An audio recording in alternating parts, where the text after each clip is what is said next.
Good morning, I'm Gretchen Hong. It is a Thursday, the 16th day of October, bringing you Morning Matters because your mornings matter. Let's get to the stories that matter today. Contractors Sara and Curly Discaya have withdrawn from the ongoing investigation by the Independent Commission for Infrastructure. The decision was apparently triggered by a recent interview in which ICI Commissioner Rogelio Singson said the couple was not being considered for state witness status. The Ombudsman's initiative to lift restrictions on public access to official statements of assets, liabilities, and net worth is gaining support from members of both the Senate and House of Representatives. And joining us to talk more about this later is Attorney Nepomuceno Maluluan, convener of the Right to Know Coalition. And the Department of Health has designated key hospitals in Metro Manila that will act as primary healthcare centers in the event of a major earthquake known as the Big One. Welcome to our program, Morning Matters, where we talk about the issues you need to know for the rest of your day. Now, first on the agenda, Ombudsman Boying Remulla believes that the Discaya couple may be withholding key information and even protecting certain individuals involved in the flood control scandal. More in this report. Third time, Sara and Curly Discaya appeared before the Independent Commission for Infrastructure as part of the probe into the anomalous flood control projects. The hearing lasted for an hour, but according to the Discaya's camp, they will no longer cooperate with the investigation. ICI Commissioner Rogelio Singson earlier said he has yet to see any potential resource person who could qualify as a state witness. The Discaya's camp said they have been cooperating with ICI in hopes of becoming state witnesses. That there was a statement by Commissioner Singson regarding his own personal take. He sees no witness. He qualified that as his own and not by the commission.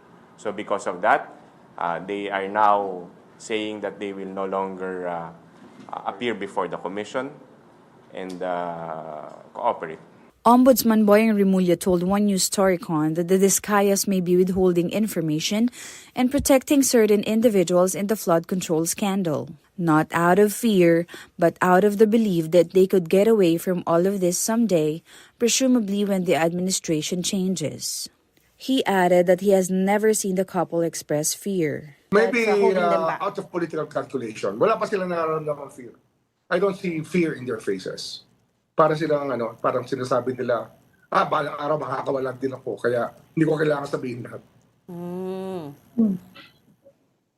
Basta parang gano'n. Parang, no? Ibang kausap yan. You have to be very careful about everything you say. Despite the Discaya's withdrawal, the ICI insists that the investigation will continue. Tuloy-tuloy pa rin. Kung ano man ang nasabi nila, kung ano man ang mga nasabi ng mga ibang testigo, will be sufficient enough, no, for us to continue our investigation, build our cases, and file the necessary recommendations sa Ombudsman. Meanwhile, former DPWH Undersecretary Roberto Bernardo was absent from the hearing. His lawyer attended instead, bringing a medical certificate claiming that Bernardo was ill. Former DPWH Bulacan 1st District Engineer Henry Alcantara, who is detained by the Senate, was also hospitalized on Monday after experiencing chest pain, which doctors said was due to muscle cramps. According to Senate Sergeant-at-Arms, Alcantara was examined and brought back to Senate custody the same day. He said the Senate medical team conducts daily check-ups on all those in detention. Aside from Alcantara, Assistant District Engineers Bryce Hernandez and JP Mendoza of Bulacan are also detained at the Senate. Members of the Senate and the House of Representatives are backing the Ombudsman's move to scrap restrictions on public access to the statements of assets, liabilities, and net worth, or SALNs, of government officials. Here's the report. Ombudsman Boying Remulla has made it easier for the public to request the statements of assets, liabilities, and net worth, or SALNs, of government officials. The new policy covers the President, Vice President, and other constitutional officials. President Bongbong Marcos has expressed readiness to make his SALN public. My SALN available to whoever would like to, kung hingiin sa akin ng ICI, di siyempre bibigay ko. Kung hingiin sa akin ng ombudsman, bibigay namin. Lawmakers have also welcomed the ombudsman's move. Senate President Tito Soto said he is willing to release his SALN and will consult other senators on their preferences. Several senators said they have no issue with full disclosure. You have to disclose. And in light of what's happening right now, na maraming mga nasasangkot sa flood control projects, may mga related sa contractors. Magandang hakbang ito para masimulan na ang paglilinis ng ating gobyerno. Itong pagiging normal ng transparency, mahalaga ito. Senator Robin Padilla even vowed to be the first to release his SALN. Senator Kiko Pangilinan, however, argued that the first to disclose should be former Ombudsman Samuel Martirez. During Martirez's tenure, strict restrictions were imposed on public access to SALNs. Doon sila mag-umpisa kasi siyempre tinago, di ba? Bakit kaya, di ba? Baka sakaling malaman natin ano yung dahilan bakit hinigpit, di ba?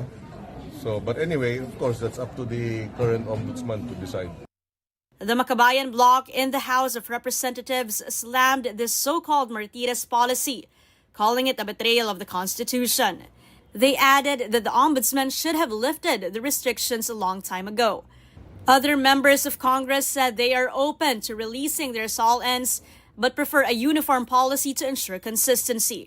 Para hindi lang ho ito pagsasarili ng mga disclosures po ng paisa-isa ng mga kinatawan. Pwede naman magkapareho lang po yung policy ng ombudsman. House Speaker Boji D said he is ready to make his SALN public if necessary and encouraged other lawmakers to do the same. Magandang mapag-usapan yan. During our break, pag-uusapan namin mabuti para sa ganon, maglabas ng gamay kung paano yung aming suporta sa paglabas ng aming mga SALN. President Bongbong Marcos says it is not surprising that some are trying to drag his name into the flood control corruption scandal, calling it just politics. The president insists he has nothing to hide and believes the Independent Commission for Infrastructure will investigate based on facts, not politics.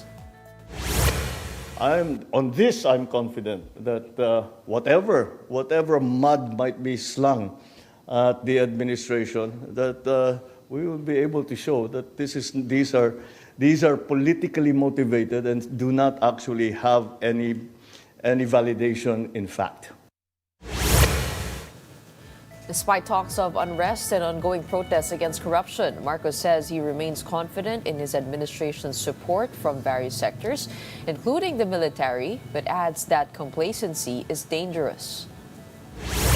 It is dangerous for someone in my position to be complacent and to say, don't worry, everybody. Kung may reklamo, bukas naman kami. Sige, magreklamo kayo, sabihan nyo sa amin. Okay, if it's something that we have to attend to, we will.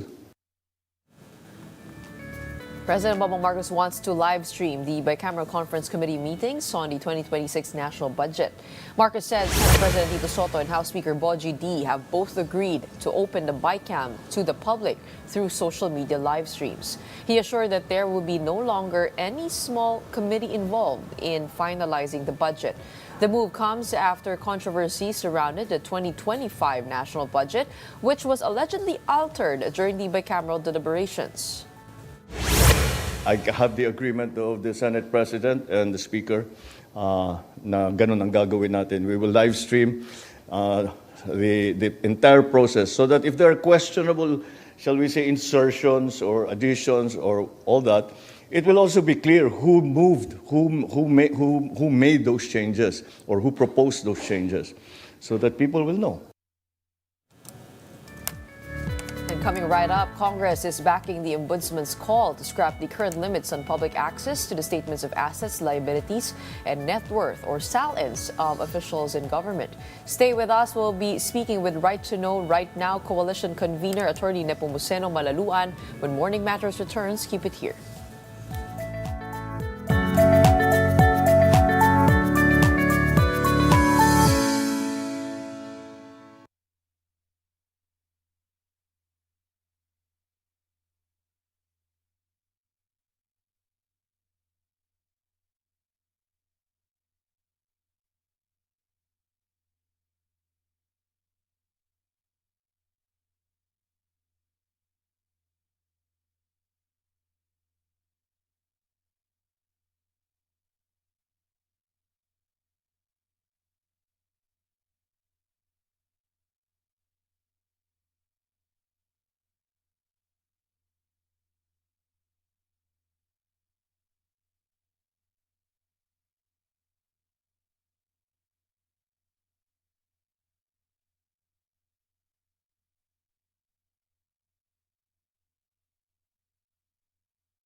Good morning, I'm Gretchen Hoan here at Morning Matters. We talk about the most pressing issues and give the context behind the headlines.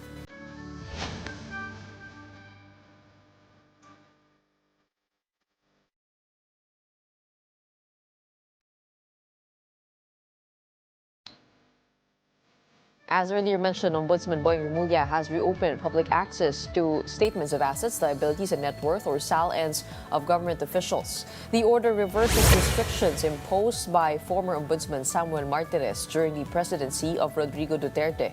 The Office of the Ombudsman clarified that certain details, such as permanent addresses and information on minor children, will be redacted to comply with the Data Privacy Act. Malacanang and several lawmakers have expressed support for lifting restrictions on public access to SALNs. A coalition pushing for transparency is calling out COA Commissioner Mario Lipana over a possible conflict of interest in the nearly 1 billion peso contract to build the new COA headquarters. The Right to Know Right Now coalition revealed that one of the contractors, Lebron Construction, is tied to a company where Lipana's wife, Marilu Lauro Lipana, serves as president. The group says the link raises questions on whether the project was awarded without the commissioner's influence. Records also show that Marilu heads Olympus Mining and Builders, a firm that began securing DPWH flood control and road projects after her husband's appointment to COA in 2022. And joining us now to talk more about this, we have Attorney Nepomuceno Malaluan, convener of the Right to Know Right Now coalition. Good morning. Welcome to Morning Matters. Yes, good morning to you, Gretchen, and to all your viewers. Okay, Attorney, for the benefit of everybody watching, tell us a little bit about your group, Right to Know Right Now. What do you do, and who are you composed of? Yes, Right to Know Right Now Coalition is a network of civil society organizations, academics, including business, the church, and we have been in existence since as early as 2002. And we have been advocating for the passage of the Freedom of Information Law. But at the same time, we are also actively engaged in what we call FOI practice, which means what the Constitution and existing rules give us, even in the absence of an FOI law.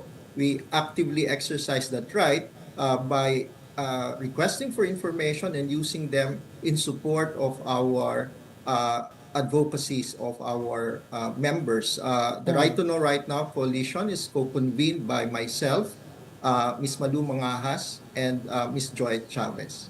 Is the PCIJ a part of this coalition? Yes, PCIJ is an organizational member of this coalition. The Philippine Center for Investigative Journalism, because I saw several reports where the coalition was cited. Going now to the main topic, which is the Office of the Ombudsman relaxing rules around the release of SALNs, reversing the decision of the predecessor, Samuel Martires, requiring a court order and a notarized consent from the officials concerned. This time now, pwede na, no? How does this change the game for your group? Well, the first is we'd like to establish that the baseline. And the baseline is that the Constitution, the law, and the ethical principles in public service require the submission and disclosure of the statement of assets and liabilities. Under the Constitution, Article 2, Section 28, this is included in the state policy of full disclosure of all its transactions involving public interest. And very specifically, yung Article 11, Section 17 of the Constitution requires the submissions and names actually the highest officials of the land to submit and make available the SALNs. And not only that, Republic Act 6713 provides very detailed rules on the submission and the disclosure of SALNs.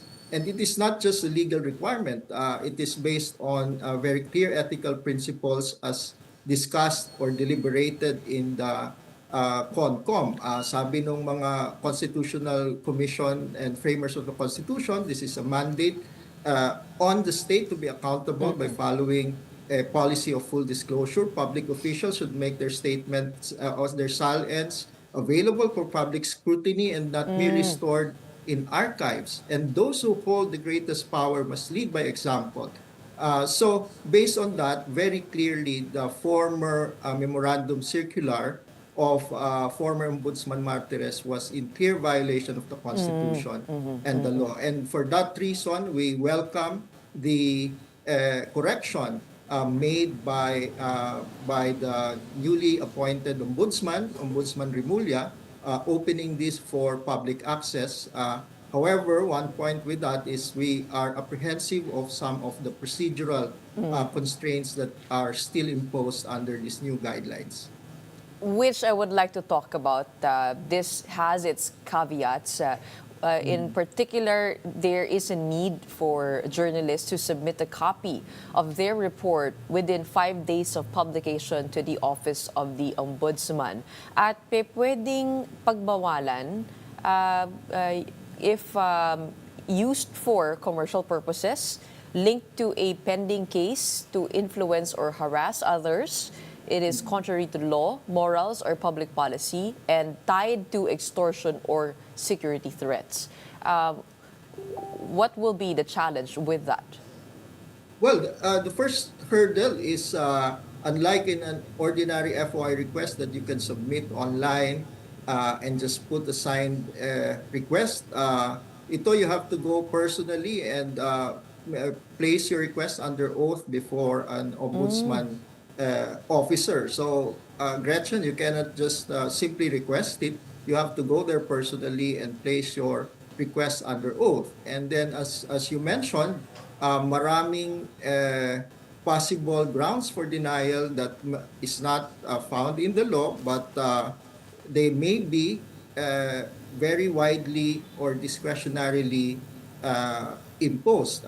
You have read them. And finally, if you make any report, including probably a broadcast reportage, you have to provide the link to them. And meron din nakalagay dyan na kung hindi magtugma yung sinabi mo na purposes, for example, that might be taken against you and could exclude you from future access to SALN. So we believe that many of these procedural restrictions are, for one, they are not consistent with the ethical principles that is the basis for the constitutional provisions and the law. And secondly, they are an overextension of what is provided under Republic Act 6713. In effect, nagkakaroon ng another layer here of supervision from the Office of the Ombudsman. Although, ang sabi nila, their goal here is information sharing para maging sumbungan sila ng bayan. The practice, baka hindi pa nga lang sa practice, this can already have a chilling effect on the use of SALNs. But let me just also share with you, Gretchen, that the Right to Know Right Now Coalition just recently issued a challenge for disclosure of SALNs on a voluntary basis. You know, these rules does not prescribe or does not preclude our officials of the land voluntarily disclosing their statement of assets and liabilities. For one, they retain a copy for themselves. They have a copy readily accessible within their mother units, aside from the legally instituted repositories of this of their SALNs. And we wrote 316 high officials of the land, from the president, the vice president, the cabinet, members of Congress and the Senate, as well as DPWH secretary, undersecretaries, assistant secretary, and regional directors. And we requested for them to make available their SALNs, and we will provide a link so that the public will see them. And out of the 316, after 18 days have passed, we only received response from 13 individuals.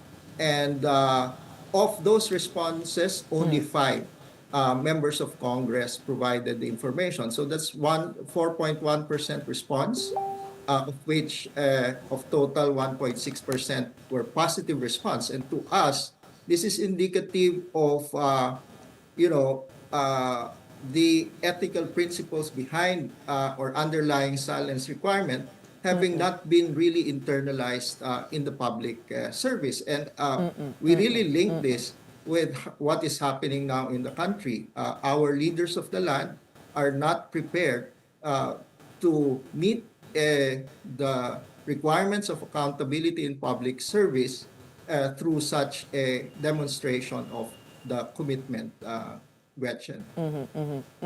And what we're talking about now, actually, which is under the Office of the Ombudsman, there are only several officials or several offices under their jurisdiction. Ano?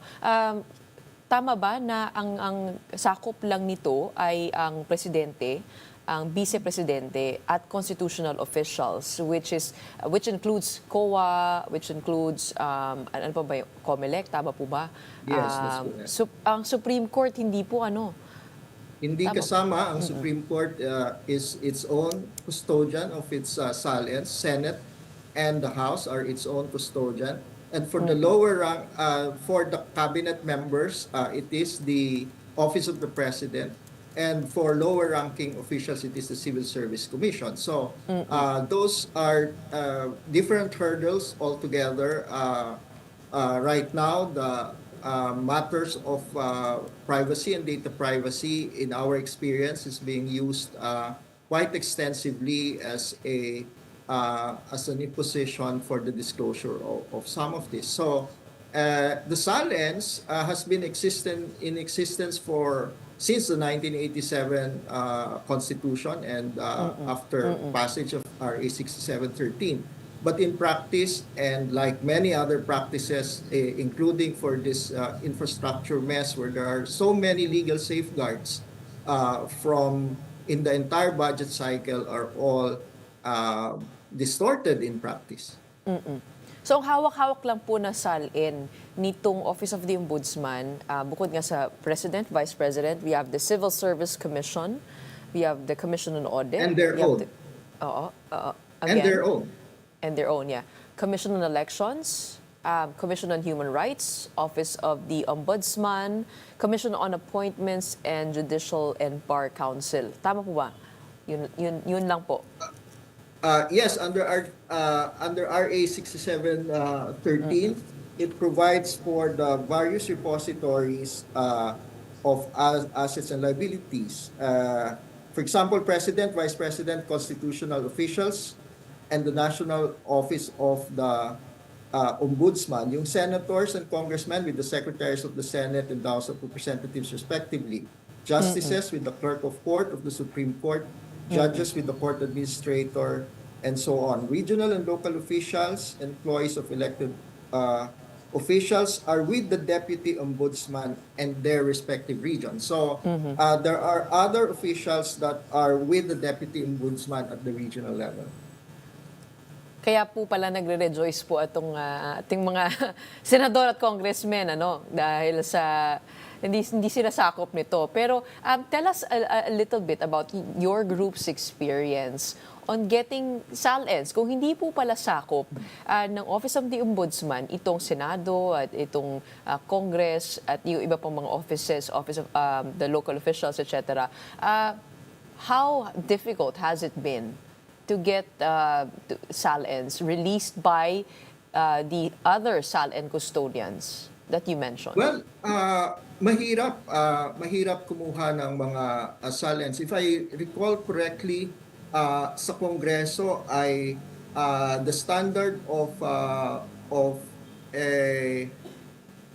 Ombudsman Martires of a consent on the part of the filer was there.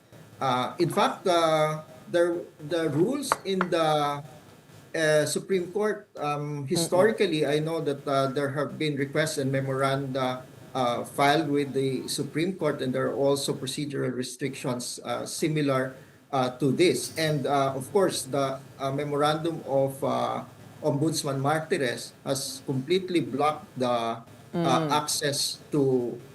We've not seen a SALN of a president or vice president for quite some time.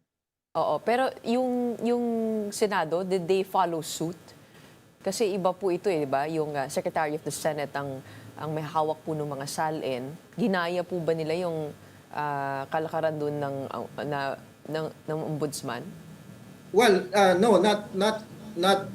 I think the ombudsman's previous memorandum circular is the most restrictive of all. But there are also procedural guidelines by the different custodians. So sa CSC, we're able to get the information or the SALNs.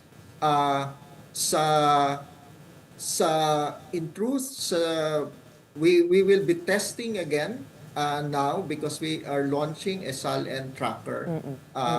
And we started, as I mentioned, with an appeal for a voluntary submission of the highest officials, but we will also be testing again the procedures for each of these custodians. Kanino po pinakamadali kumuha ng SALN? Which office po? Well, sa CSC, we have been, because the CSC is Civil also Service Commission. Okay. Officials. And now in your second effort or the nth effort, kaninong SALN po ang i-request po ng inyong grupo? Kasi we know that we didn't have eyes on these SALNs mainly from 2016 up until this point. Whose SALN will you try to access? Well, we will follow at the first instance yung aming 316 requests for voluntary release. So that includes the President, the Vice President, the 25 cabinet members, 14 undersecretaries and assistant secretaries of the DPWH, and their 17 regional directors. But aside from this voluntary request, we will also be filing based on the procedure as required with the repositories of their SALN. So those are all going to be put in the SALN tracker. Even then, mayroon ng issue dyan kaagad, Gretchen, because it has now become unclear whether a republication, if we get access to them and put them in our tracker, if that is something that will be allowed. Of course, our position is that we should be free to republish these SALNs for general public I want to access. go to the I want to go to the paper that you released, which is entitled "Conflict of Interest at COA's Doorstep." You referred to COA Commissioner Mario Lipana. Will you be asking for his SALN? And what prompted you to take a look, at this case? This was already mentioned in several hearings, also mentioned by Pasig City Mayor Vico Soto in his State of the City address. Ano po nakikita niyo dito sa kanyang kaso? Well, ganito, nakita natin, as you mentioned in several hearings, that his wife is being linked to a construction company, that is the Olympus Mining Builders Group Philippines Corporation. Pero yung mga unang datos ay nakabatay lamang doon sa sumbong sa Pangulo. So they were focused on flood control projects. So what we did was to look at how many contracts Olympus Mining had, particularly with DPWH, and we found that's from 2022 to 2025, it had on its own 13 contracts worth 1.04 billion, not just flood control projects, but road projects, street lighting, and so on. And we also found out that it had several other contracts in joint venture with Lebron Construction. In all, in joint venture, there were 9 contracts amounting to 849 million. So itong company ni Miss Marilu Laurio or Miss Marilu Lauro Lipana has a combined contract of 1.89 billion with DPWH. Now, its joint venture partner, itong Lebron Corporation, had a contract for the construction of COA's own building in 2021 worth nearly a billion. And Lebron Construction, what we found out is not only a joint venture partner, not just a commercial partnership, but itong mga incorporators na to ay kasama ng isa pang korporasyon where Mrs. Lipana was identified as a president. It is a mining company, and among those was the sole proprietor of Lebron Construction. So, 2 points here. The rules on conflict of interest is very clear, and there's conflict of interest when you are a sitting commissioner of the audit, because it audits all agencies, including the PWH. But not only that, there is a construction involving your own institution, the COA building, almost a billion, with a company with a related interest. And by the way, there is also an allegation of direct intervention similar to the sponsorship of congressmen in the affidavits of Mr. Alcantara, the DPWH former district engineer, and also with the Undersecretary Bernardo. So we believe that the conflict of interest, as the facts currently show, requires our oversight and investigatory agencies, including ICI, Ombudsman, to look into this matter. And COA itself, as an institution, organization, that keep its integrity. And we submitted the report to these bodies. And napapatanong nga po ang mga tao, no? How could these officials get away with such a glaring conflict of interest kung asawa po niya mismo yung nakikipagkontrata with DPWH? Hindi po ba parang yun po ay kitang-kita na, hindi na tinatago, wala nang divestment na nangyayari?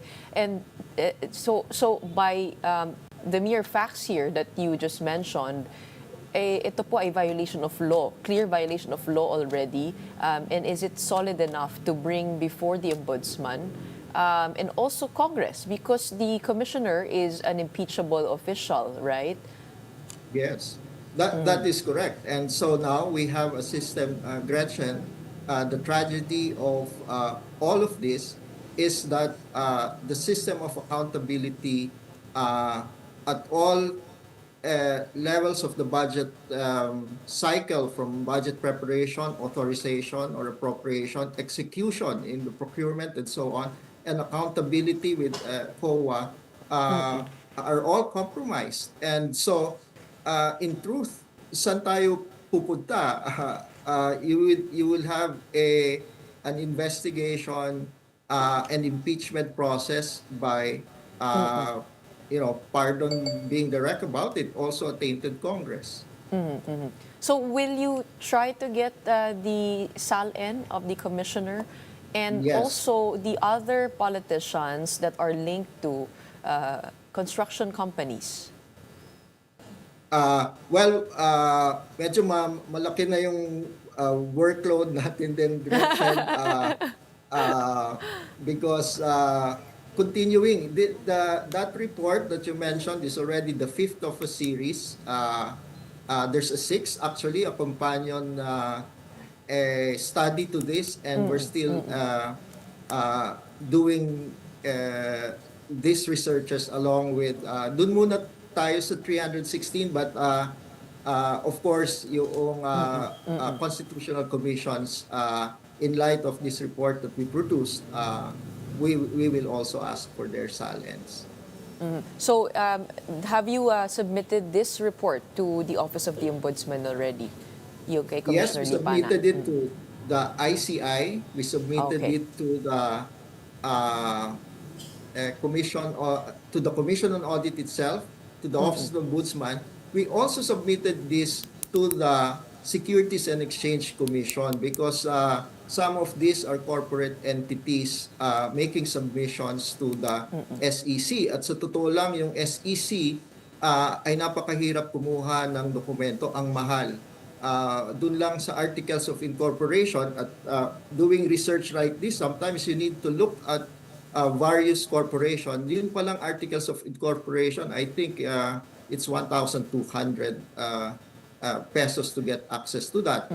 And then iba pa yung fees for the financial statements that are submitted. Now, these are public records that are imbued with public interest and must be made open. So in our submission, we also requested that we be allowed to access these corporate documents and submissions, which are regulatory submissions, at a reduced cost. Yung SALN din po, kayo rin po magbabayad niyan, ano? Magkano po kaya? Do you have any idea how much? Hindi naman mahal.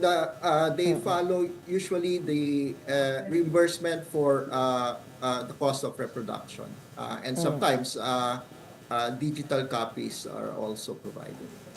There are, as we discussed, several challenges still to the memorandum of the new ombudsman when it comes to the release of SALNs, particularly the submission to the office before or within 5 days of release or publication. But this is definitely a step back in the right direction, as you mentioned, given the public's right to know, which is the motto of your group, the Right to Know Right Now Coalition. Thank you so much for your work, and we hope things get easier for you along the way as you do the public a service that's badly needed. We have Attorney Nepomuceno Malaluan, convener of the Right to Know Right Now Coalition. Thank you so much for joining us this morning and to help us understand how this affects the investigations moving forward. Maraming salamat po. Maraming salamat din sa iyo, Gretchen, and good morning. Up next at the Senate hearing, Senator Francis Pangilinan supported farmers' calls to raise rice import tariffs. He proposed reverting the rate from 15% to 35% to ease farmer losses from increased importation. All that and more when Morning Matters returns after a quick break.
Welcome back. You're still watching Morning Matters here in One News. The Agriculture Department has imposed a temporary ban on sugar imports until the middle of 2026 to help stabilize local prices. Secretary Francisco Q. Laurel and Sugar Regulatory Administration officials agreed that no importation will take place before the current milling season ends in May or June next year. The move follows plunging prices of raw sugar during the first bidding in Negros of last week. Officials clarified that there has been no plan or discussion for any importation under the 2025-2026 crop year, except possibly for reserve sugar once production figures are finalized. Meanwhile, farmers are urging senators to restore higher tariffs on imported rice from the current 15% back to 35% to protect local producers from further income losses. During a hearing, Senator Francis Pangilinan said the move would help offset the effects of cheap rice imports, which have pulled down farm gate prices by as much as 8 pesos a kilo.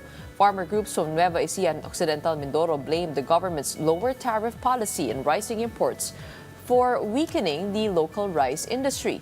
The Federation of Free Farmers added that the tariff cut barely reduced retail prices, with only about a 6 peso drop in stores.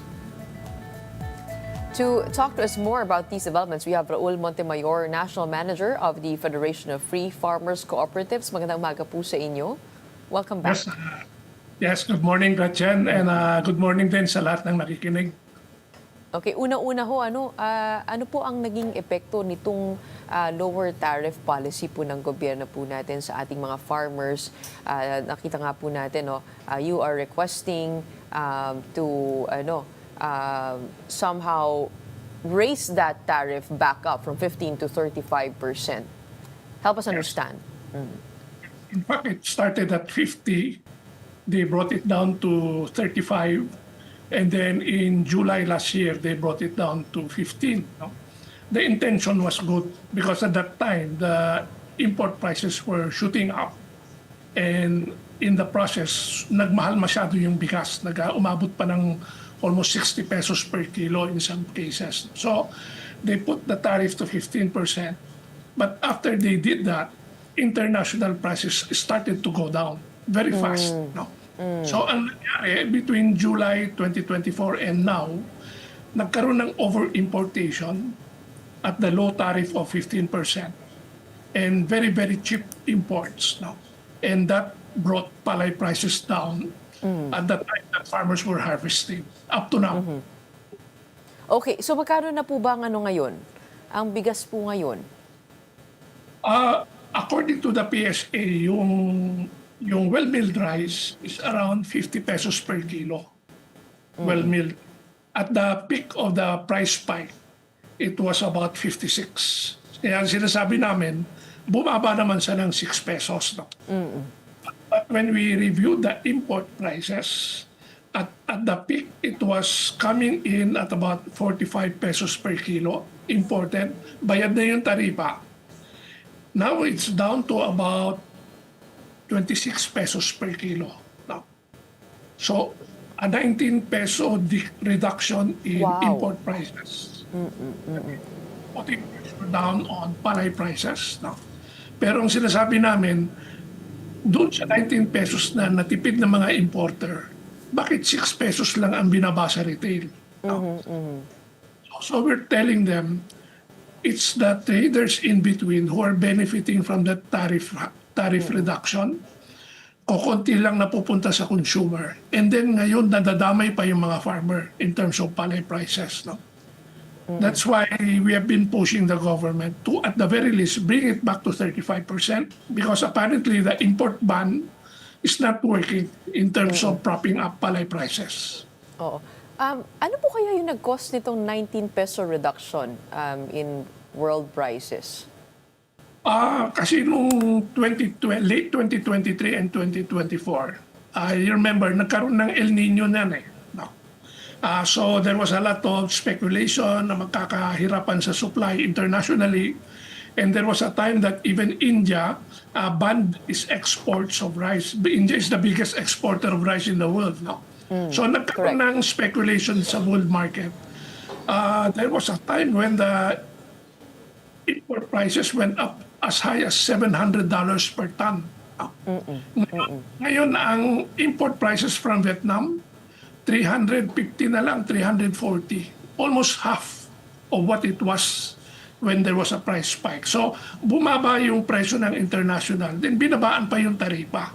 So talagang bumagsak yung import price. And that is putting pressures on palay prices. No? Oo. So and locally, what are the farm gate prices of palay? Kamusta naman po yung yung margins of our farmers? Well, again, I always use official statistics para hindi mag-away sa numero. No? So, PSA, in its latest publication, said that the average palay price in September, when the import ban was supposed to have been in place already, bumagsak pa siya ng 15 pesos and 60 pesos, 15 pesos and 60 centavos per kilo. Now, the PSA also says that the average production cost is about 14 pesos and 50 centavos per kilo. So, piso na lang yung natitirang margin ng mga farmers per kilo. They harvest about 4,300 kilos per hectare. So, ang kinikita ng farmer at current prices, kung kumikita sila, is only about 4,300 pesos per hectare. And they have to live with that until after about 3 or 4 months when they start harvesting it.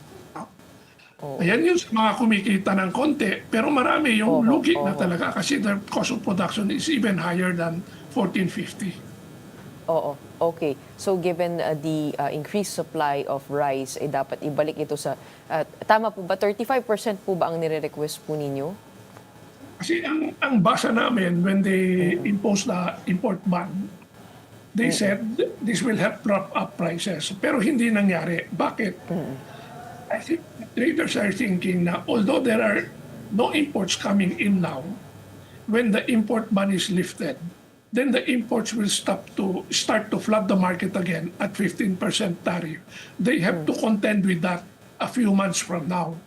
So to play safe, they buy from farmers now at low prices, anticipating that they will have to compete with the cheap imports again after the import ban. Kaya sabi namin, if you increase the tariffs now, there is no effect on prices because may import ban eh. Wala naman mag-i-import pa eh, no? But it will signal the traders that they can now start buying higher from farmers because when the import ban is lifted later on, the imports will be a little bit more expensive. Now, yun po yung logic ng proposal namin. And we understand that DA agrees with that. They have already filed a petition with the Tariff Commission. But what we cannot understand is what is taking them so long. No? Okay. Why do they have to prolong yung agony ng mga farmers? Kasi this issue has been there for 4 months already. I guess another question here is, syempre pinangako nga ho ng Pangulo yung murang bigas. I think the lowest would be around 25 pesos. Nasa na po na tayo sa gano'n, no? Kasi nabanggit nila po yung well-milled rice, pero yung regular, is it anywhere lower than the 25 pesos? Kasi subsidized po yun, tama po ba? What's the lowest price now that you can find in the market? Well, we can see rice at 35, 40, 45. No? So, iba-ibang klase yan. No? The 20 peso rice that's being sold by the government is a subsidized rice. No? Correct. Siguro for the very poor, okay lang yun eh. No? Kasi talagang hirap sila. But we must remember, if they sell at 20, they bought the palay from farmers at 23 pesos per kilo. Palay pa lang yun, no? Hindi pa mill. They sell it at 20. They lose at the very least 20 pesos per kilo. Malaki yung lugi ng gobyerno dyan. No? So, although they publicize it as being sold in many places, actually the volume is very small. No? And the government is losing a lot of money. No? And I don't think that can be sustained for a long time. No? And the problem is if they do that too much, if they sell too much very cheap subsidized rice, that could also have an effect on palay prices. If the government lifts it back to 35% tariff rate, do we have enough supply locally to last until the end of the fourth quarter? Oh yes. That's why the import ban is not necessary or it doesn't have an effect because during this ongoing harvest, we harvest about, I would estimate about 6 million tons of rice equivalent. We have more than enough rice even without imports because it's harvest time. Ang problema namin siguro next year, no? But next year they will lift the import ban, so imports will come in again. So medyo matapang sila magsabi na we will extend it up to December because they know we have enough supply naman. Hindi tayo maubusan, no? Pero ang sinasabi namin, by itself, the import ban does not prop up palay prices. Kasi nga, kinatatakutan ng mga trader, what happens when the import ban is lifted? Okay, I guess we hope this call reaches the Department of Agriculture and our officials who are in charge of that. In the meantime, maraming salamat for explaining to us the scenario now of our rice farmers.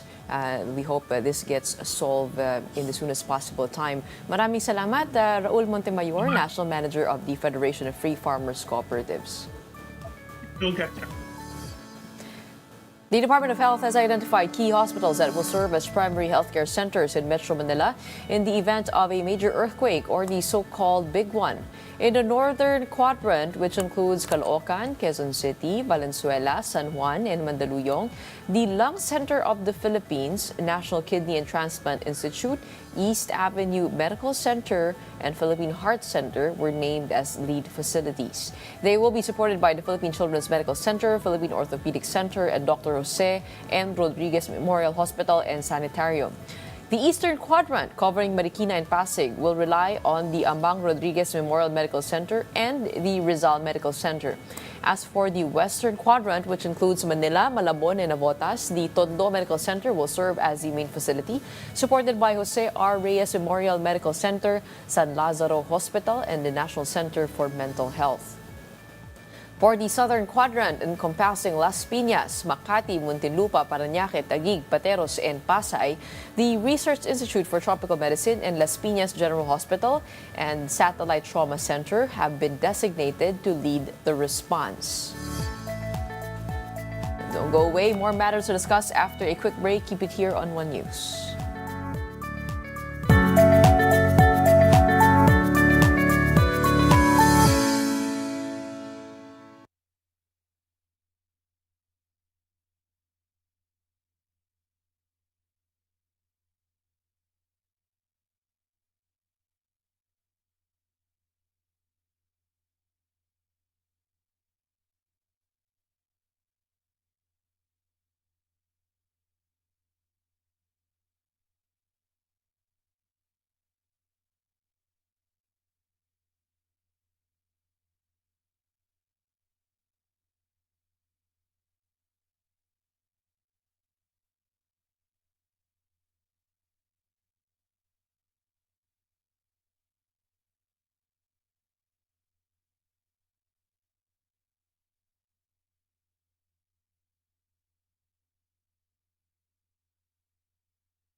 Welcome back. You're still watching Morning Matters here in One News. A Philippine Coast Guard Cessna conducting a maritime patrol in Bajo de Masinloc was closely trailed by a Chinese fighter jet.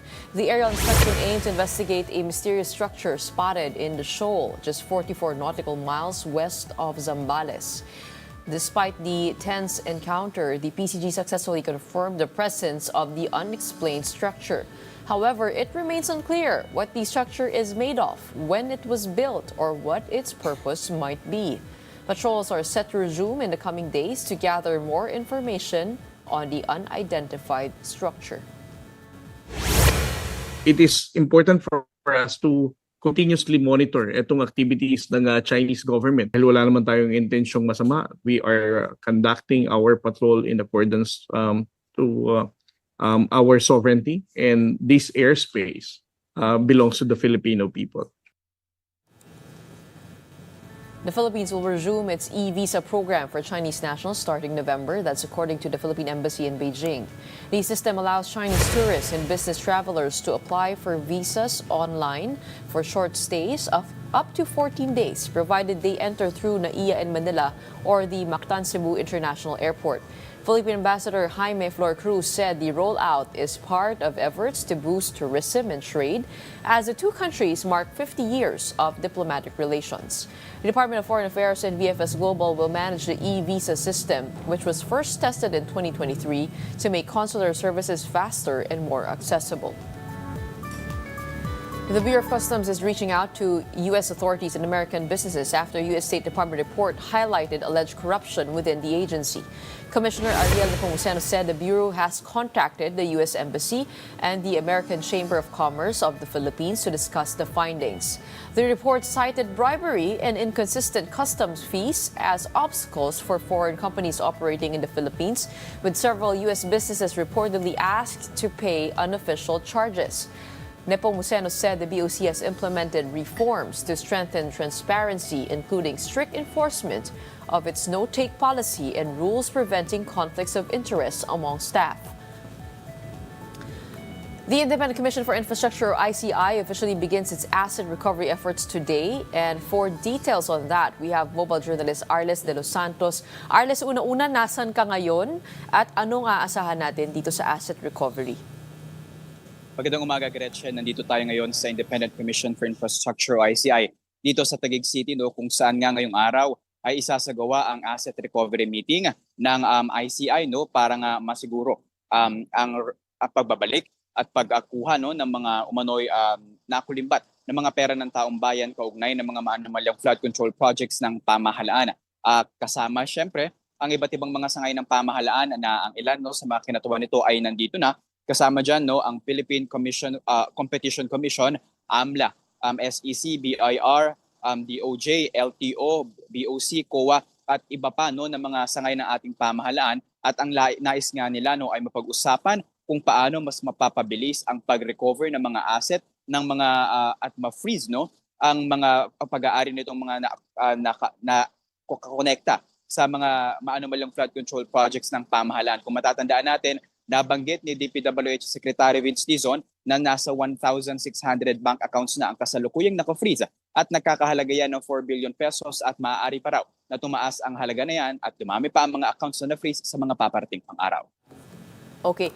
Kanino sa sentro itong asset recovery? Kasi nakita na natin sa mga diskaya ay yung kanilang mga sasakyan sinubukan ng kunin ng Bureau of Customs. Pero alam din natin na hindi naman pwedeng basta-bastang kunin na lang.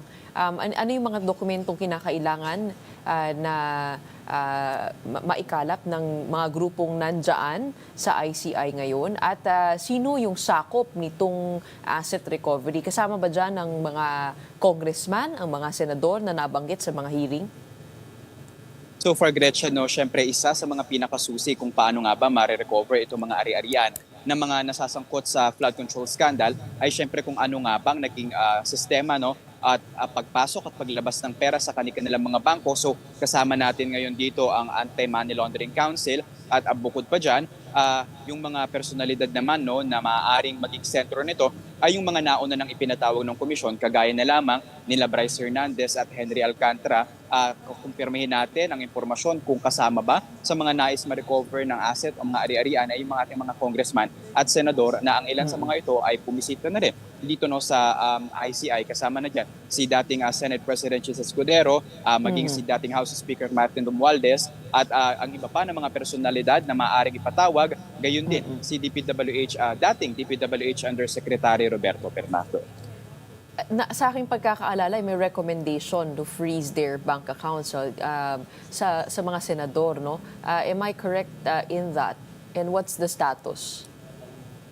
Tama ka dyan, Gretchen. Kasama sina Senator Win Gatchalian, Joel Villanueva, Senator Jinggoy Estrada at maging si Senator Chis Escudero. Bukod pa yan doon sa lookout bulletin na inilabas din kahapon. So Sa pagpapatuloy kasi ng investigasyon, Gretchen, kailangan pa rin masiguro na tama yung mga impormasyon at susunod sa tamang proseso, no, para hindi ma-technical itong ICI sa nais nilang restitution. Dahil maging ang ating Solicitor General na si Darlene Berberabe ay naisiguraduhin na mabalik nga ang pera ng taong bayan na nakulimbat dito sa anomalya ng flood control program. Okay. Abangan namin ang updates mula dyan sa ICI sa Taguig. Maraming salamat sa iyo. We have mobile journalist Arles de los Santos giving us a first take on the action happening over at the Independent Committee for Infrastructure. Maraming salamat. And that wraps up today's episode of Morning Matters. We hope we've given you the right start to your morning. Let's go ahead and make the day matter. My name is Gretchen Ho. Kapatid, we are One News, all sides, all the time.